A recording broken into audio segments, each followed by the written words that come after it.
Today, I'm absolutely delighted to welcome Hebba Youssef, Chief People Officer at Workweek and founder and creator of I Hate It Here, which I'm definitely looking into digging into, to the Digital HR Leaders podcast. Hebba, thanks for appearing on the show. Please, could you start by telling us a little bit about your career journey to becoming Chief People Officer at Workweek? For sure. And also a little bit about I Hate It Here. Well, it's a good story, so I hope I delight everybody with this. I'm so honored to be here, and I can't wait to talk a little bit about my career journey in HR. So, like many HR people, I never wanted to be in HR. I never thought this would be the journey for me, but I ended up on the path. Instead of going into product management, I went on the HR path, which I frequently say people are now my product, which is probably a weird thing to say now that I'm saying it out loud.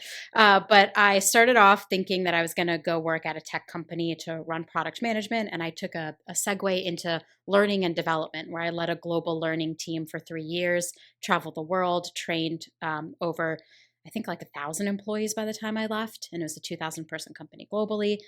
From there, I went to work at a media startup. I am what I call a startup queen. I have done 4 startups, and they always are a little bit chaotic when you're in HR. And so I did that for 2 years, and then went on to be a head of people at a fintech company, and then ended up at Workweek. And Workweek is a very interesting story because the CEO, Adam Ryan, reached out to me about 6 months into my previous role. And he said, "Hey, I'm starting a company. I don't have a name. I don't have a role, but I think you'd be great at it." I was like, "What? You know nothing about me. How would I be great at this role?" And we ended up chatting for a little bit. And I said, "Honestly, I'm not your person right now. I'm 6 months into another journey. I need to see that through." A few months later, I noticed that one of my favorite newsletters that I had been reading about fintech had been purchased by Workweek.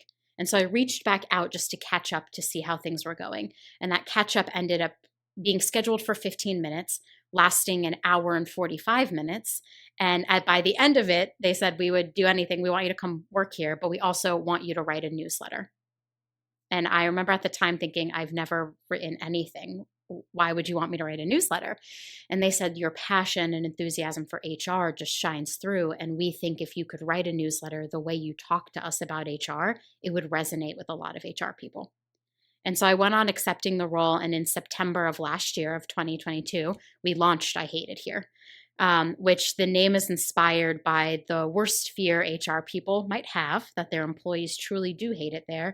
And I think the feeling a lot of HR people have some days, where we think we are in charge of everything, we're managing everyone's emotions, we're dealing with so much that maybe we hate it here too.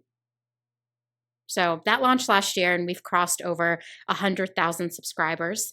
I've launched like a podcast, a live event series. I've done live trainings. I've keynoted. It's been quite the journey for the last year. Well, we'll definitely get all the links to that as we wrap up at the end, and we'll put those in the show notes for people as well.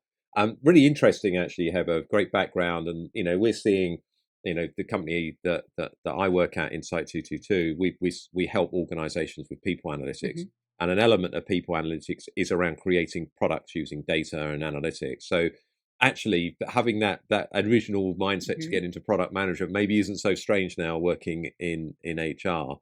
And what I'd love to hear, just before we sort of dig into, I know we're going to talk a lot about HR tech. You mentioned you've been in 4 startups. It can be quite chaotic. So presumably a lot of the time you're effectively setting HR up in those organizations. Yep. The first organization I wasn't in HR, 2, 3, and 4, I was in HR. And it is, you get there and there's no handbook. There are no policies. Nobody has a concept of what HR actually is. Everybody thinks HR is one thing and it's really another. It's so funny. The last 2 startups I joined, when they were like, "Oh, this is Hebba, she's joining for HR," somebody instantly said, "Oh, HR's here. We can't have any more fun." I remember thinking like, but I'm a lot of fun. Like, why would you think I'm not fun? But that's what a lot of people kind of think about when they think of HR, that it's policies, procedures. I can't do the things I want to do anymore. And the reality is we as HR leaders just want to empower all the employees to do what they've always done and do great work. We're not there to hold anybody back. I mean, we're there to stop you from doing horrible things to employees, but we're not there to stop the fun if the fun is reasonable and safe. So it's been interesting. I think I have a lot of white hairs that you can't see because I've worked at so many startups at this point that every time I get in, just nothing surprises me anymore. I'm like, oh, we don't have a policy for that. Of course not. We don't know how we define a promotion. Of course not. We don't have salary bands. We don't have any sort of equity. So it's been always fun for me because I love that beginning part. Mm. So it's different every day. Every day. Oh man, I can't. If someone asks me what my typical day is and I say I wake up at 9 a.m., I think it's one thing. And by 10 p.m., my day has entirely shifted. If you, someone listening, we've got a lot of HR Mhm. professionals listening, maybe prospective chief people officers. If you had to say to them, one piece of guidance you'd offer to them if they were starting HR in a startup, what would it be? I think get really good at prioritizing. Everybody else thinks something is urgent that is not really probably urgent. And our instincts are, I do think, some of the best out there because we've seen it so many times. And so I think get really good at prioritizing what is necessary to make the business run today, tomorrow, 3 months, 6 months down the line, and never let somebody tell you what the priorities are. Yeah, I think it's a great piece of guidance. I think it probably applies to big, small companies. To be perfectly honest, a lot of HR is about prioritizing because there's so many things you can Yep.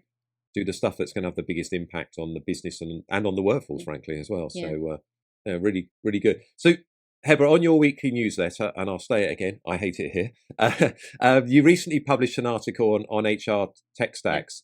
In your view, why is the adoption for HR tech so important for HR professionals? HR, so this whole quarter I've been writing about HR tech, which is really fun for me because I am a tech nerd. Like I love new products, I love exploring them. I love looking at like how are we going to move HR forward?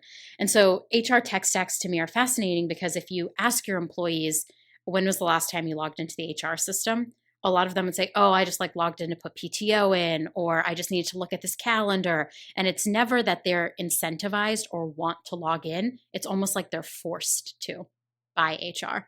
And so I think like the thing about your HR tech and your tech stack is thinking what is actually going to excite my employees, a tool that they actually want to use. Because if you're always forcing them and it's always a push pull, you're never going to see real adoption.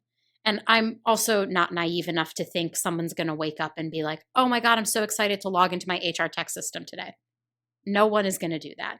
But it's how do we remove the barrier and really reframe their mind from I'm being forced to do this to, oh, I actually maybe kind of want to do this. I want to give recognition to my manager. I want to celebrate that person's birthday. I want to say welcome to that new employee. It's kind of just a reframe to really see true adoption, I think, in your HR tech. And I know we'll talk about buying technology a little bit later in the conversation, but I suppose a lot of that is, as consumers, we use pretty intuitive technology. It's personalized for us with recommendations. It's easy to use. You don't need to look at a big Hmm. handbook. And a lot of technology we use as consumers is fun. Yes. So I suppose there's a bit of an onus on HR technology companies to make their tools slightly more addictive, maybe to use a phrase that Jason Averbrook has used before. Make them addictive. Forget about adoption. Make them addictive. Yeah, I would love that if an HR tool was more fun. There are some fun ones out there, but a lot of them just feel like they were built with the HR person's experience in mind, never with the how are the employees actually interacting with this. Like, I would probably rather scroll on TikTok, open Instagram, scroll on Twitter than I would to log into my HRIS. And I'm actually the admin. So that should say something about me.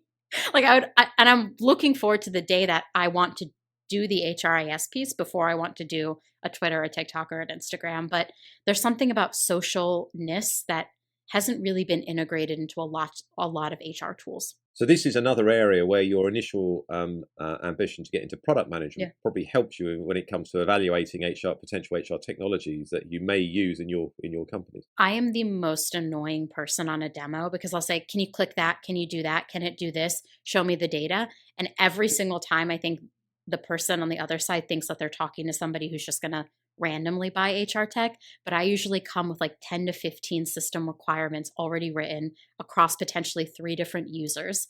And people look at me and they're like, why do you do this? And I said, like, I started my career in tech. Like, I learned to write really good user stories, requirements. I learned to talk to developers. And so when I brought that into HR, I think about the technology in the same way. I'm like very critical and it's very hard to like get a gold star in my book of tech. Yeah, and it's about, as you said, some of these systems are designed for HR Hmm. people, and they should be designed the employee at the center, just as we would design a commercial product with the consumer at the center. Absolutely. I want to make work fun. Like a lot of things about HR are very regulated by the laws.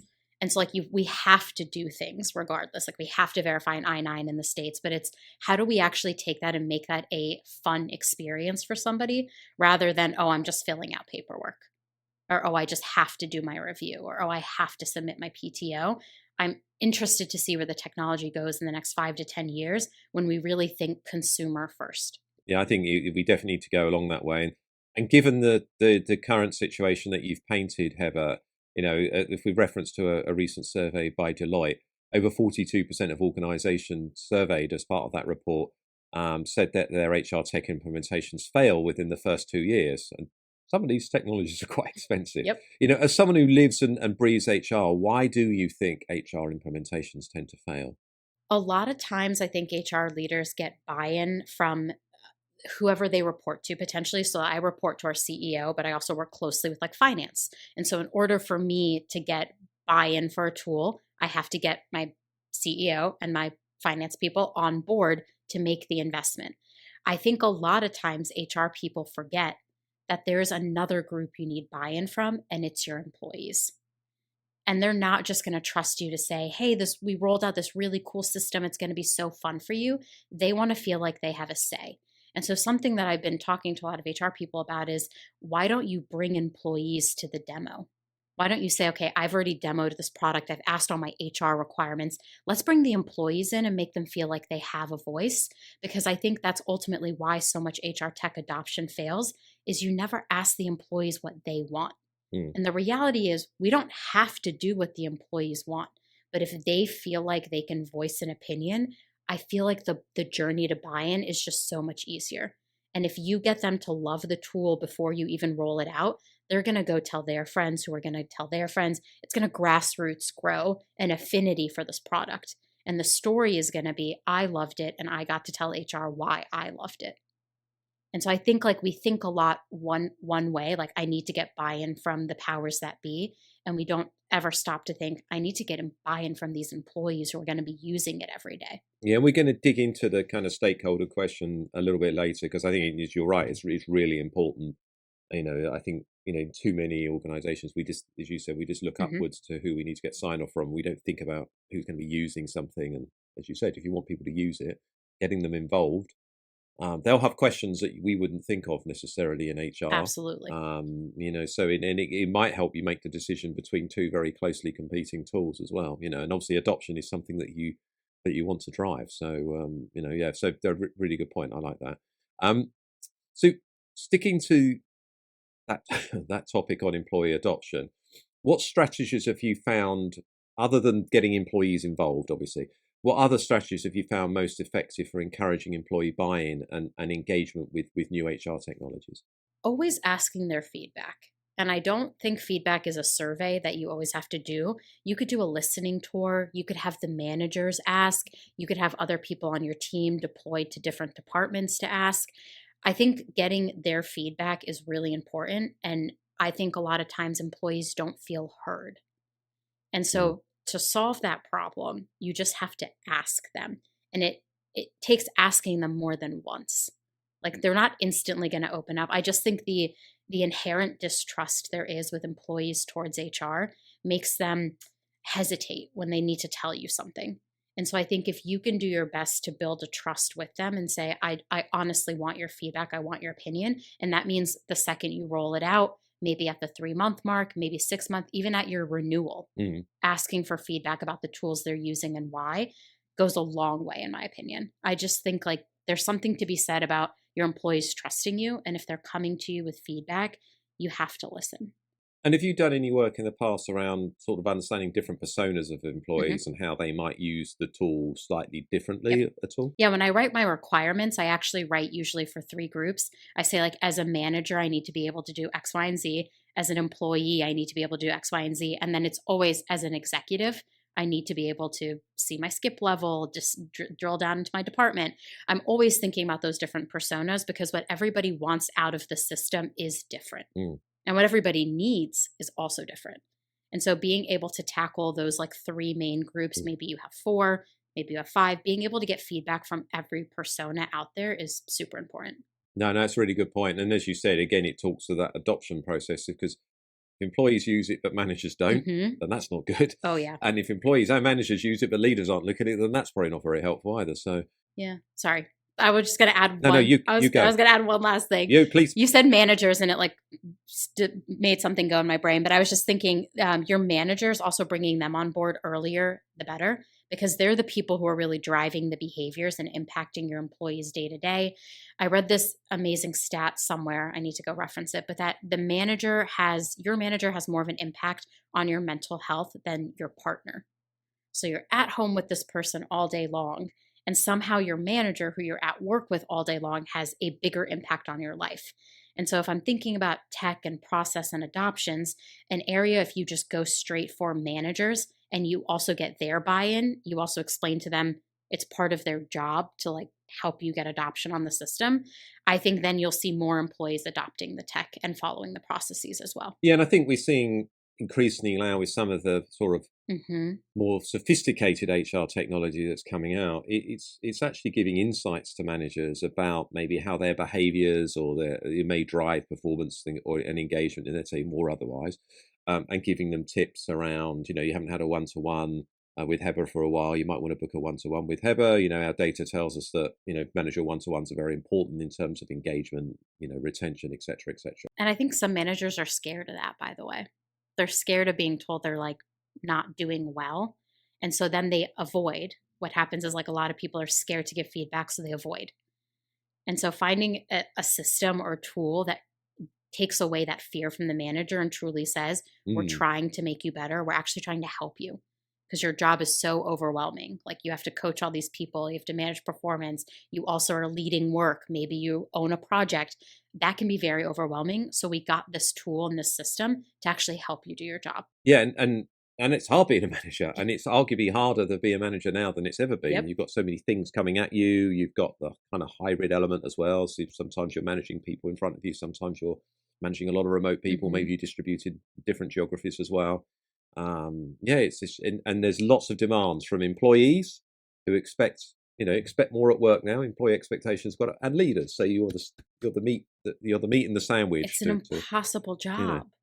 It feels like an impossible job sometimes for managers. And to add in a system that could potentially expose how bad they're doing at the job can be really scary. And so I think framing it to managers as we actually got a tool to help you, I think changes the conversation completely. It then goes from, oh, they're not trying to get me, to, oh, they're actually trying to make me better and make my job easier. This impossible job I have. So that's that trust element that Mm-hmm. you spoke about. Yeah.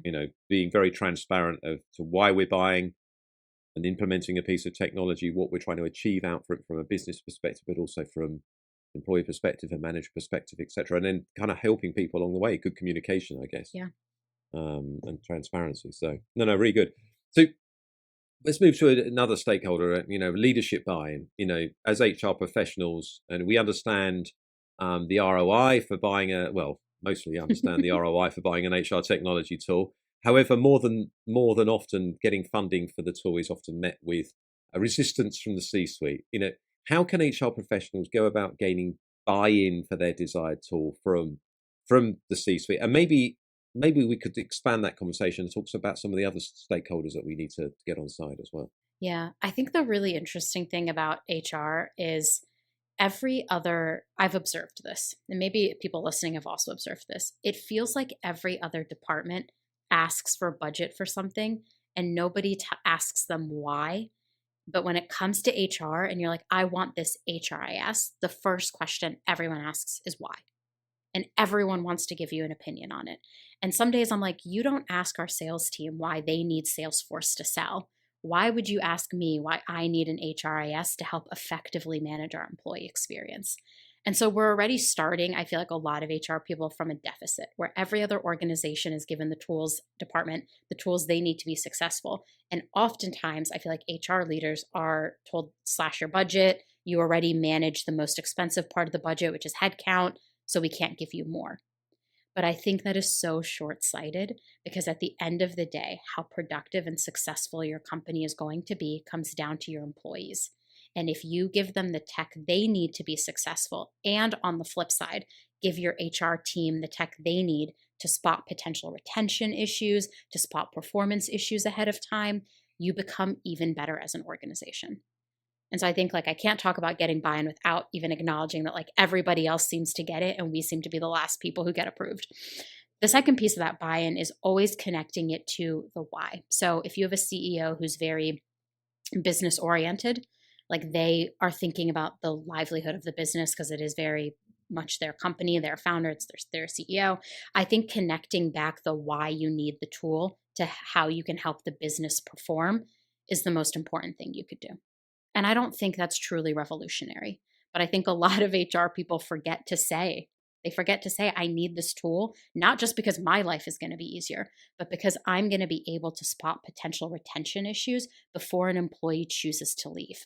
Oh, and by the way, if that employee chooses to leave, on average, it actually costs me 3 to 4 times their salary to replace them.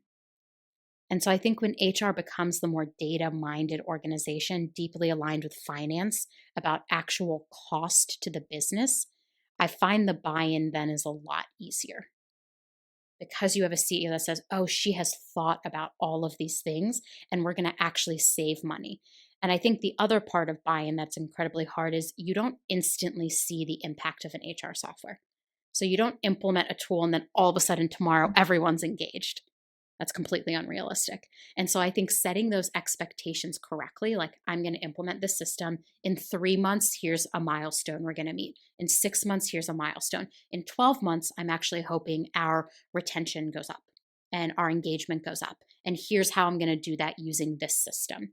But I think setting the stage very clearly that this is a thing that is going to take potentially 6 months to even see the needle move a little bit then makes the stakeholders more rational about the decision they're making and better informed. And I guess you mentioned about working with finance, that gives you the opportunity to try and put a business case together. Yep. As you said, we're not looking for a return within the first few weeks because It's realistic. not realistic. So as you said, let's be realistic. Let's think 6 months, 9 months. We get X, we get Y. And also finance are working with you on the numbers, and they're not going to be challenging it when you come to try and get sign off for it Yeah. as well.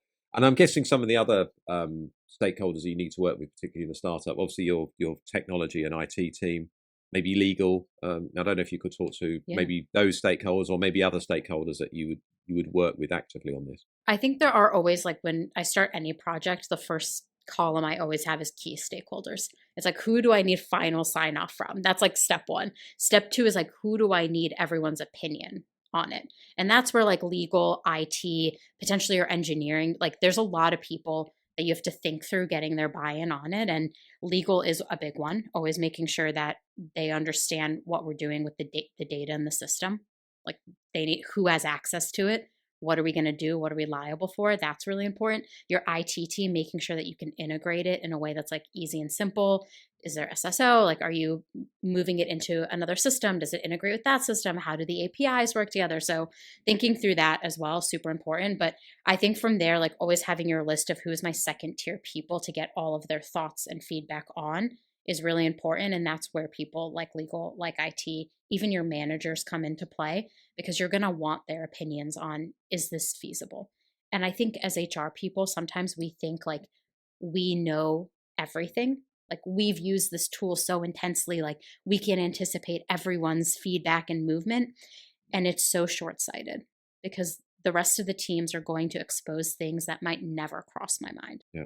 No, really good. And you've already talked about employees as stakeholders as well.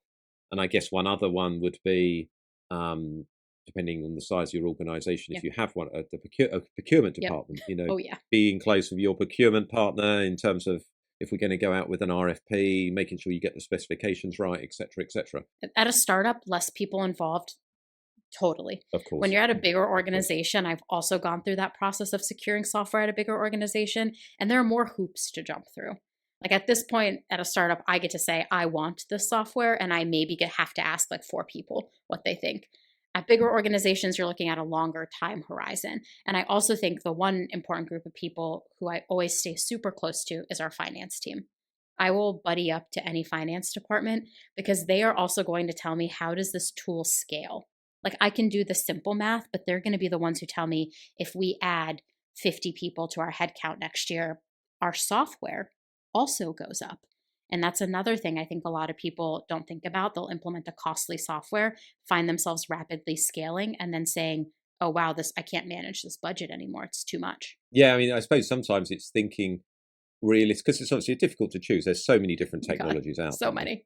And I've spoken with a couple of companies who were scaling quite quickly, Mm-hmm.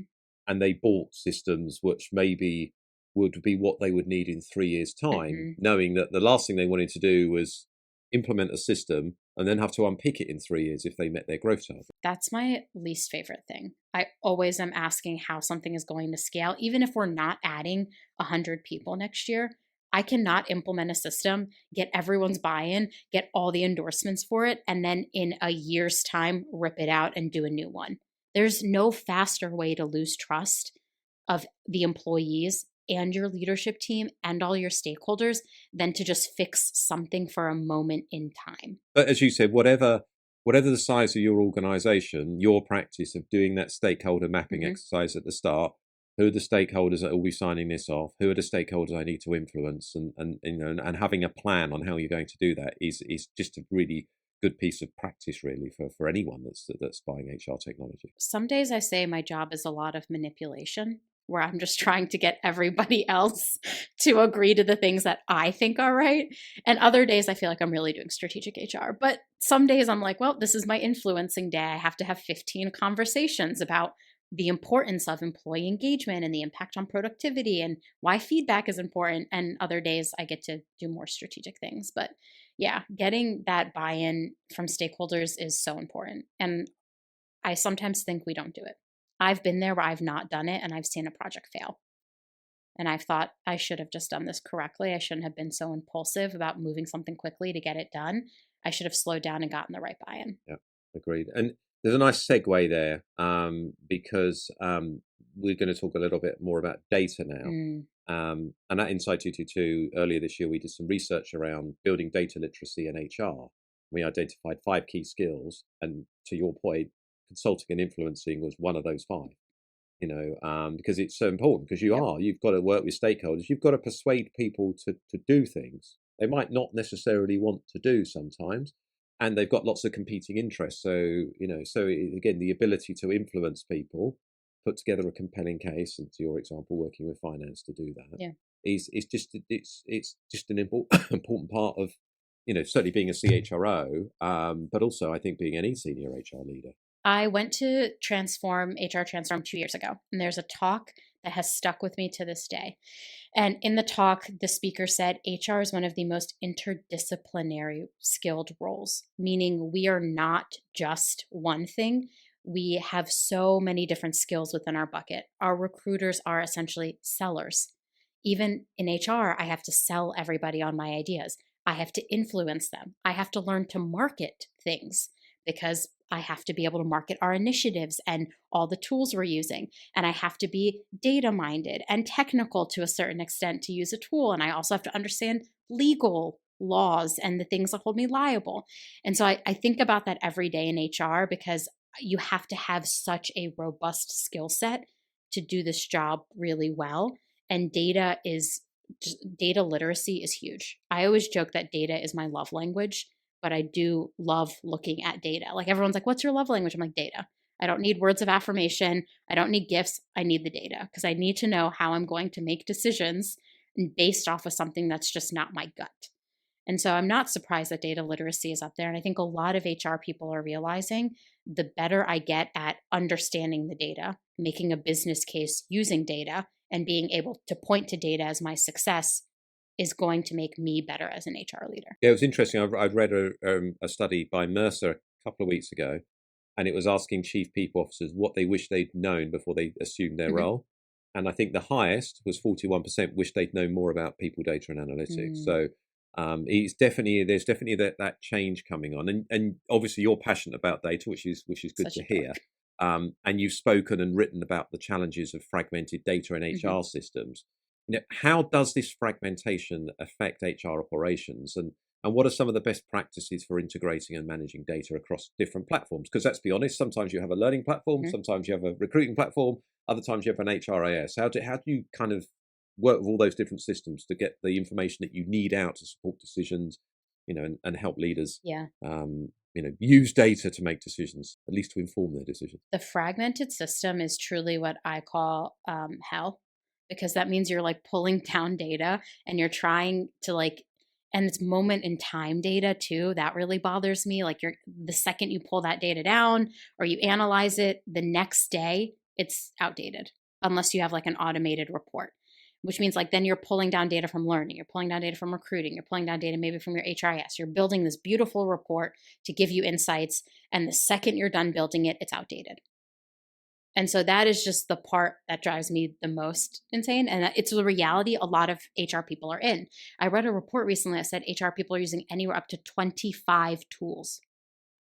And if those tools don't all talk to each other somehow, then you're spending a lot of your time trying to do something that could be done for you if you just stayed in one or two systems that talk to each other. And so that's the other thing. Like, I think integrations now are huge, where like Greenhouse integrates with your HRIS. And that way, then the data is in one place and you can look at a report. I think your worst case scenario is when the data is in several systems. You're pulling down that manual data, you're doing your blending, and then you're looking at a report that is obsolete in 5 minutes. And so I think like when you're thinking about tools that you want and why, always looking at what do they integrate with? Because if they can integrate with your HRIS, I'm sure there's a really good reporting functionality there where then you can automate your dashboards so that you're not doing all the data and all the work. And the other interesting thing about data is they've shown that doing repetitive tasks actually increases your burnout. And I think about that quite a bit when you're thinking about what you're doing day to day in HR. We do have one of the highest cited burnout percentages across any function and highest job change across LinkedIn of any function. And so I think about data through that lens as well. If HR people are doing this repetitive task, that pulling down the data, doing all the things, running the report, and then the next day they have to do the same thing all over again because their systems aren't integrated, they're only going to burn out faster. And then that work keeps them away from doing the really juicy, big strategic work that can change an organization, that can push an organization into the future. And so, coming back to it, like finding a way to put your data or to only exist in less systems that talk to each other is much better than spreading yourself across 10 that you then can't actually make any informed decisions about the data. Yes, that's kind of conundrum, isn't it? When you're selecting technology, do you go for best of breed, or do you go for something that maybe has an HRS that has a recruiting platform in it, the learning platform, Yeah. etc., etc. Now, it depends because there's no right answer on this, is there? But it's certainly a consideration that you need to think about, as you said, about how things are going to integrate together. And there isn't a one system to rule them all, probably anyway. But obviously, the more you can minimise the number of technologies you're using, probably the better. And I guess one of the luxuries, if we can call it that, of setting HR up in a startup is you kind of got a blank piece of paper to do that. I have one system right now, and I'm going to be very cautious before I implement anything else. And there are things I want to do that that system doesn't do, and I've had to make the decision not to do them for the time being. And I've weighed the pros and cons quite heavily because I'm like, I don't want to introduce mayhem and chaos that will never scale properly for just this tiny little thing I want. Maybe there's a different way to do it. And I also think like HR tech is moving into that platform model. Like Workday was always a huge platform, but it's interesting seeing the trends with like Rippling and Lattice, where both of them started off as one thing and now they're becoming something else. So Lattice just launched its HRIS and they started as a performance management tool. And so you're looking at these players in the space, these like up and comers, and they're all really trying to spread to be that platform because they have heard from HR people how awful it is to work across 10, 15 systems. And you're not getting your investment returned when you're spending your dollars on so many systems because you can't actually transact on any of the data. And as you said, back to the question, it's about what are you trying to solve Hmm. for. If you're a startup, you may not need a one of the maybe the bigger systems out there, You're the not more even well-known really. ones. You might be looking, as you said, at Lattice or a High Bob or a Rippling or whatever. There's lots of different systems, and I guess that's one of the challenges. I guess is that these technologies are evolving so fast, Hmm. and some of them are saying that they're bringing artificial intelligence into what they're doing. Whether it's artificial intelligence or machine learning is Everyone. probably a debate. I mean, on that question, we have to ask this because obviously it's very topical at the moment. How do you see AI and machine learning shaping the future of HR functions, and what should HR professionals keep in mind when integrating AI into their systems? I think a lot of tools are integrating AI for the HR people already. So I think a lot of them already automate and do a lot of things with AI already. So I think that part is very interesting. That it's already embedded in a lot of systems. I think if you're an HR person, thinking about how you are going to automate your life will make your life so much better. And so thinking about AI, like, can I automate this communication? Can I automate this onboarding process? Can I automate this offboarding process? Being able to do that then takes off the repetitive tasks off your list, and you're able to then go do the more strategic, fulfilling type of work. But the cost is you just have to be mindful of what AI is capable of and what it isn't capable of. And that, I think, a lot of us don't know enough about AI yet.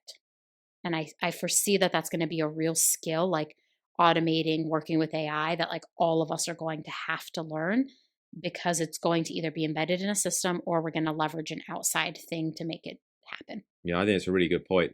As HR professionals, we need to learn about AI. Hmm. We need to learn about it, how it potentially impacts on the organization, both from a business perspective, but also maybe the design of the organization, what roles or tasks potentially are going to be automated, what new tasks are going to be created, because technology tends to do that, if you look back in history. And then thinking about, okay, what does it mean from an HR perspective? And I think is your point, you said that, really important point that HR is one of the functions that has the highest levels of burnout. What if we can use technology to take away some of those repetitive tasks, probably make them more efficient as well, free up HR professionals to be more strategic and create more value, but also create more engagement and satisfaction for them as well, I guess, in their work, then that's got to be a good thing. I guess the challenge on that is that we as HR professionals, we need to learn a whole new set of skills that maybe we haven't had before. So Yeah. it's you can understand why it's quite an confusing and worrying, but also exciting Yeah. time, I think, to work in the function. I always make that joke about Skynet, which is like the Terminator movies. I don't know. Some people get it. I'm old I was enough. gonna say some people get it, some people are like, I don't know what you're talking about. But I think about that too, because it's the AI and the automations are only gonna be as good as you can either train them or set up the right process in place for them. And so I love like workflow management systems that have workflow managements excite me, because then I can say, like, here are the 10 things that have to happen in this order. Now let's go watch them happen and assign the tasks to the right person. And everyone in HR is then aligned and nobody is left wondering, like, did we terminate that employee correctly? Which, like, did we remember to turn off their system access to everything? Did we kick them out of this and do that? And so I think, I don't know, I'm excited for AI, but I'm also just worried. I'm worried about not using it correctly. And so now I have to go learn the skill of how do I leverage this to help me in my career. That makes a lot of sense. That makes a lot of sense. So it's kind of wrapping up the conversation around buying Mhm, HR mhm. technology before we move on to couple. We've got two questions around that actually, but we've talked about some of them, but it might be a good opportunity to summarize. What criteria should HR buyers look out for when selecting HR technology for their business? Such a good question. Definitely that it can work in a hybrid or remote environment. So I think the average company right now is still in the hybrid remote world. And if you are hiring globally, you should make sure your system is able to do that. And spoiler alert, not a lot of systems can do that. Not a lot of systems are built to represent a global workforce. And that, I think, is just a really interesting thing. If you're a US based company, then you're a US based company. You're not going to go global. But there's talent everywhere.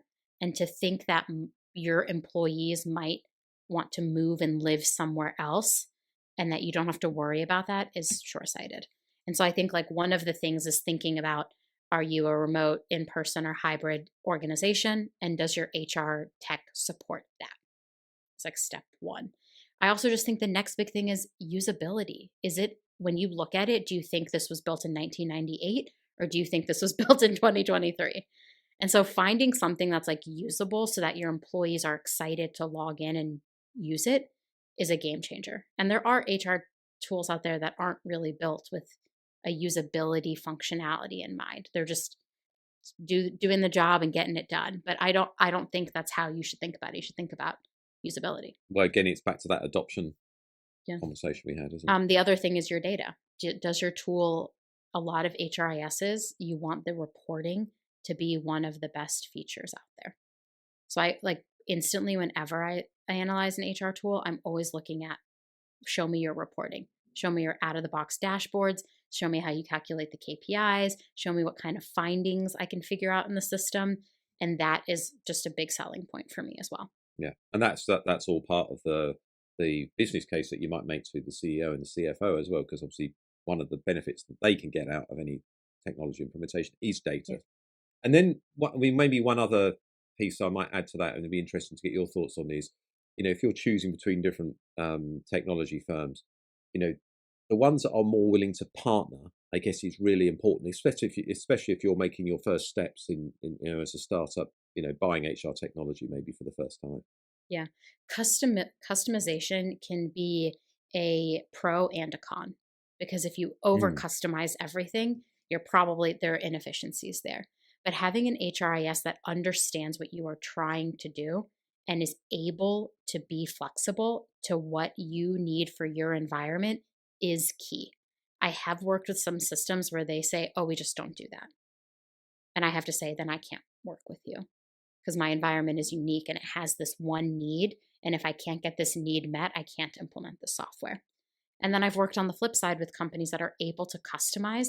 And then it really feels like the system is actually built for your organization rather than you're trying to fit a square in a round peg.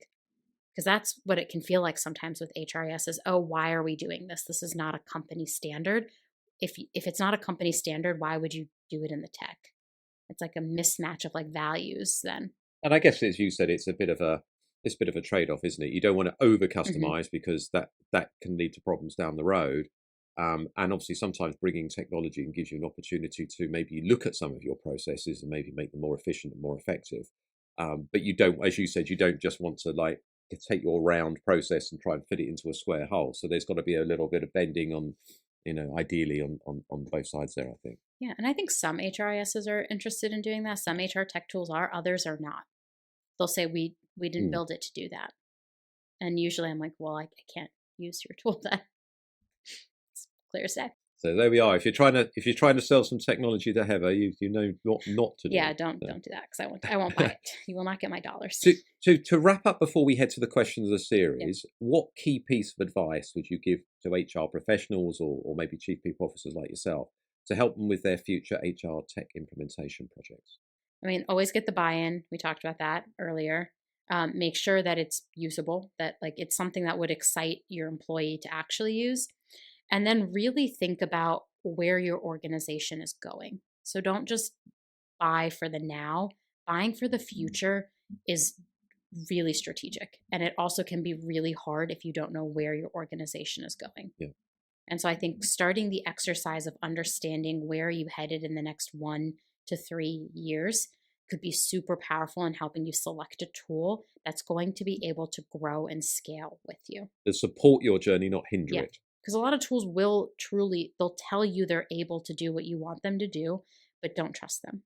Because I always ask for a sandbox. I always say, in order for me to buy your tool, I need to like have a sandbox instance where I can play with it so that I can understand if I'm going to be able to use it. And I think if anyone tells you like they can't give you a sandbox or they can't help you do that, I would just be weary of what it is they're showing you versus what the tool can actually do. Yeah, because it gives you the opportunity to ask questions, and particularly as you back to your earlier point about getting employees involved, it gives employees a chance to play with something and get familiar with something, and maybe ask some some very pertinent, good questions that you might not ask as an HR professional. No, very good. So Hebba, we've through to the question of the series. So this is the one we're asking every guest on this series of the Digital HR Leaders podcast, and it's our last episode before Christmas. Woo. So you get to have the final say. Oh gosh. So as we approach the end of 2023, what do you think will be the key priorities for HR as we head into 2024? Retention. I think everybody is going to be worried about retaining their employees. And retention is so much more than are our employees staying. It's how are we supporting and cultivating their growth and development at the organization. Because I think we just went through a very interesting 3 years of massive hiring. Then we did the layoffs. Then people are cutting budgets. I think the thing people are going to be most focused on in 2024 is how do I keep my talent? Because that is talent you have invested in money, time, and resources. And to replace them, it'll cost 3 to 4 times their salary.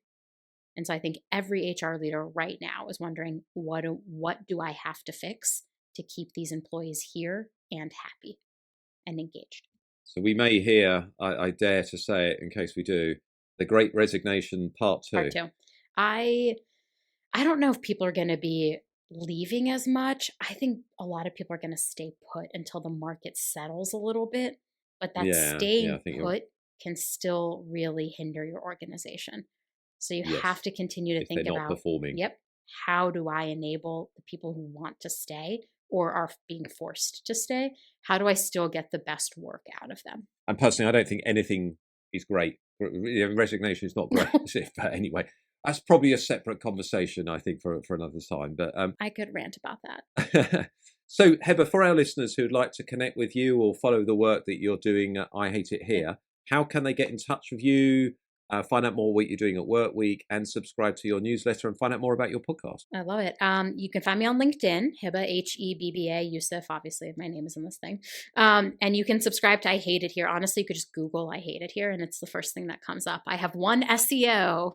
It was the highlight of my day when I Googled it, and I was number 1. But you can Google it and subscribe to the newsletter. And congratulations on reaching 100,000 subscribers in such a short period of time. That's very impressive. Thank you. So, I'm honored.